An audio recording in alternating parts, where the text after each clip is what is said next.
Hello दोस्तों, आज हम इकोनॉमिक्स के एमसीक्यू देखते हैं। पहला है, उत्पादन फलन में उत्पादन किसका फलन है?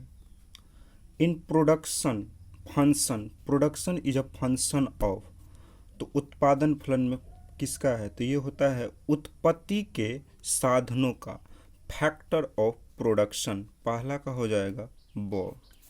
दूसरा देखिए, उत्पत्ति हार्स नियम लागू होने का मुख्य कारण कौन सा है?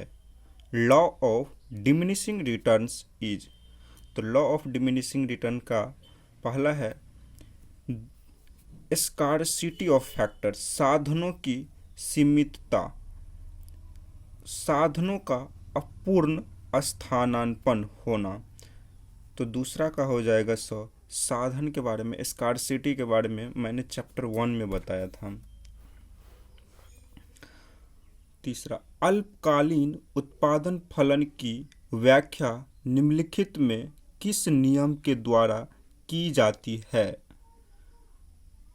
तो शॉर्ट रन प्रोडक्शन फंक्शन, अल्पकालीन का इंग्लिश होता है शॉर्ट रन प्रोडक्शन फंक्शन में क्या होता है, क्या है? तो इसमें ना परिवर्तनशील अनुपात के नियम द्वारा, मतलब लॉ ऑफ वेरिएबल प्रोपोर्शन के द्वारा किया जाता है। तो तीसरा का हो जाएगा वो, परिवर्तनशील अनुपात के नियम द्वारा।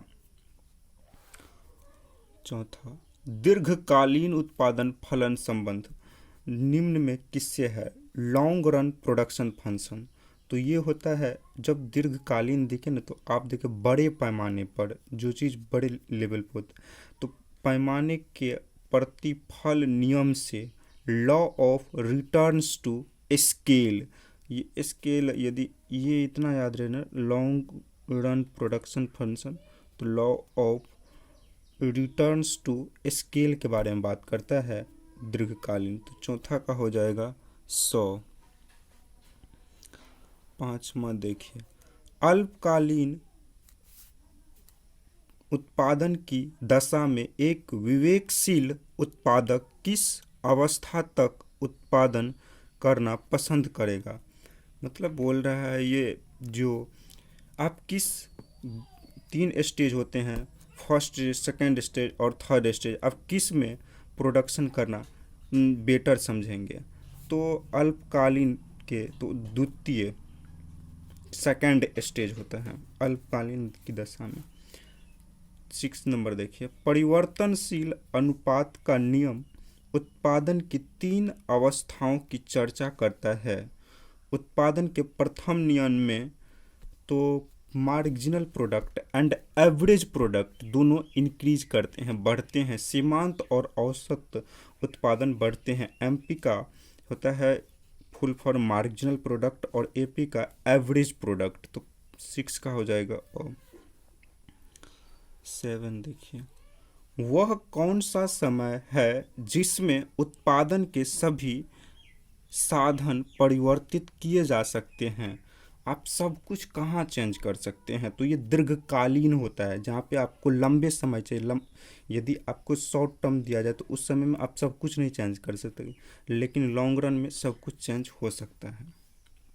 तो 7 का हो जाएगा वो, उत्पादन फलन को व्यक्त किया जाता है तो function of ABCD QX equal to, अब देखिए 10, जो वर्ग पहले बढ़ता है फिर स्थिर होकर घटना आरंभ कर देता है, वह कौन सा वर्ग कहलाता है?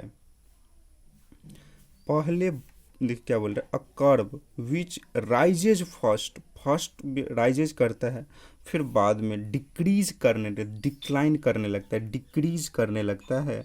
तो इसे कौन सा, तो ये हो जाएगा सभी